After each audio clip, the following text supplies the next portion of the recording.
আজ নবম pay scale নিয়ে বড় সুখবর দিলেন অর্থ উপদেষ্টা। অন্তর্বর্তীকালীন সরকার কার্যকর করবে নবম পে স্কেল।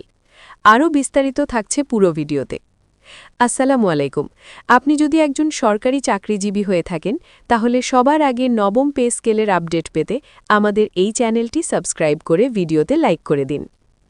আজ সরকারি চাকরিজীবীদের জন্য সত্যিই একটি ঐতিহাসিক দিন।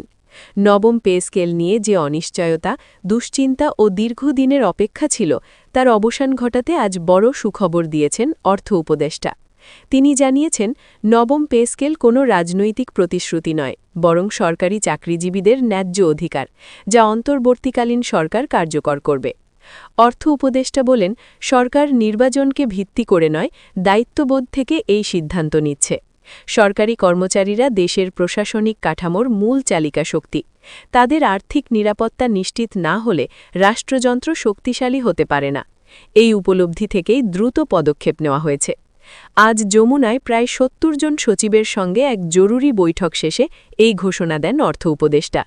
বৈঠকে প্রশাসনের শীর্ষ পর্যায়ের কর্মকর্তারা উপস্থিত ছিলেন এবং নবম পে স্কেল নিয়ে বিস্তারিত আলোচনা হয়েছে।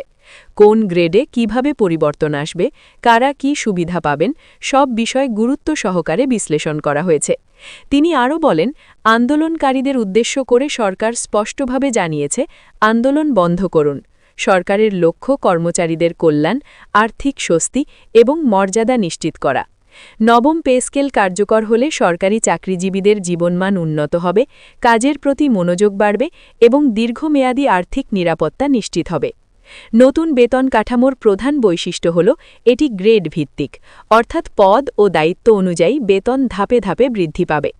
নিম্ন গ্রেডের কর্মচারীদের জন্য, যেমন ২০তম গ্রেড, বেসিক বেতন প্রায় ১১,৫০০ টাকা। বাড়ি ভাড়া ও চিকিৎসা ভাতা যোগ করলে মোট মাসিক আয় দাঁড়ায় প্রায় ২০,০০০ টাকা। মধ্যম গ্রেডের, যেমন ১০ম গ্রেড, বেসিক বেতন হতে পারে ৩৫,০০০ টাকা এবং ভাতা যোগ করলে মোট বেতন হবে ৪০,০০০ থেকে ৪৫,০০০ টাকার মধ্যে। উচ্চ গ্রেডের কর্মকর্তা, যেমন ৫ম গ্রেড, বেসিক হতে পারে ৬৫,০০০ থেকে ৭০,০০০ টাকা, ভাতা মিলিয়ে মোট মাসিক আয় ৮০,০০০ থেকে ৯০,০০০ টাকা।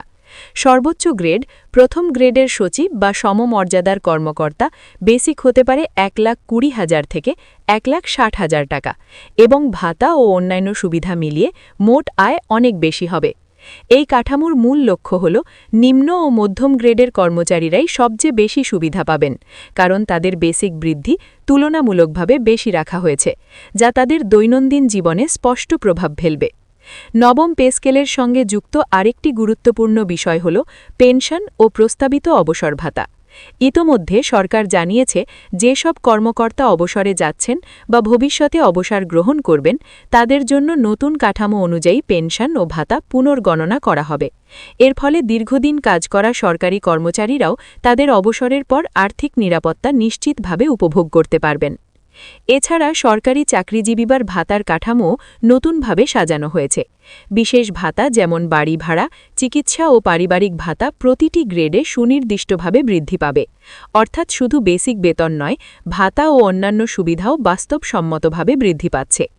নবম পে স্কেলের কার্যকর হলে সরকারি প্রতিষ্ঠানের কর্মদক্ষতা ও উৎপাদনশীলতা বৃদ্ধি পাবে, কারণ কর্মচারীর মনোবল ও কাজের প্রতি উৎসাহ বৃদ্ধি পেলে কাজের মানও উন্নত হয়।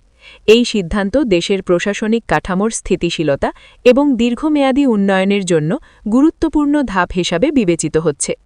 বৈঠকের সময় অর্থ উপদেষ্টা বিশেষভাবে সব সচিব ও উচ্চপদস্থ কর্মকর্তাদের নির্দেশ দেন নতুন বেতন কাঠামো সুষ্ঠুভাবে বাস্তবায়ন করতে এবং কর্মচারীদের কাছে সব তথ্য স্বচ্ছভাবে পৌঁছে দিতে।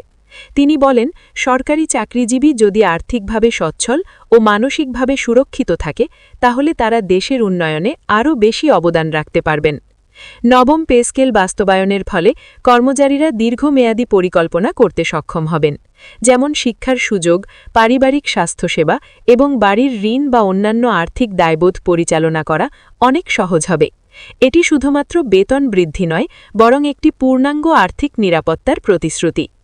অর্থ উপদেষ্টা আরও জানিয়েছেন, নবম পে স্কেল কার্যকর হলে সরকারি প্রতিষ্ঠানের কর্মদক্ষতা ও উৎপাদনশীলতা বৃদ্ধি পাবে, কারণ কর্মচারীর মনোবল ও কাজের প্রতি উৎসাহ বৃদ্ধি পেলে কাজের মানও উন্নত হয়। তিনি নির্দেশ দিয়েছেন প্রশাসনিক কর্মকর্তারা যেন নতুন বেতন কাঠামো সুষ্ঠুভাবে বাস্তবায়ন করে এবং কর্মচারীদের কাছে সব তথ্য স্বচ্ছভাবে পৌঁছে দেয়। সরকারের লক্ষ্য শুধুমাত্র বেতন বৃদ্ধি নয়, বরং একটি পূর্ণাঙ্গ আর্থিক নিরাপত্তা নিশ্চিত করা। নবম পে স্কেলের সঙ্গে যুক্ত আরেকটি গুরুত্বপূর্ণ বিষয় হল অবসরকালীন সুবিধা।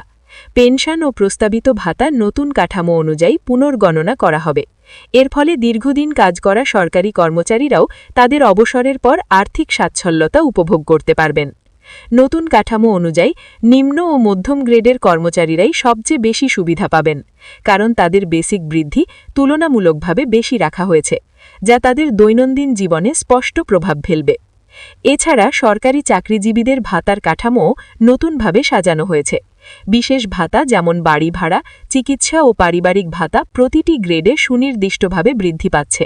অর্থাৎ শুধু বেসিক বেতন নয়, ভাতা ও অন্যান্য সুবিধাও বাস্তবসম্মতভাবে বৃদ্ধি পাচ্ছে।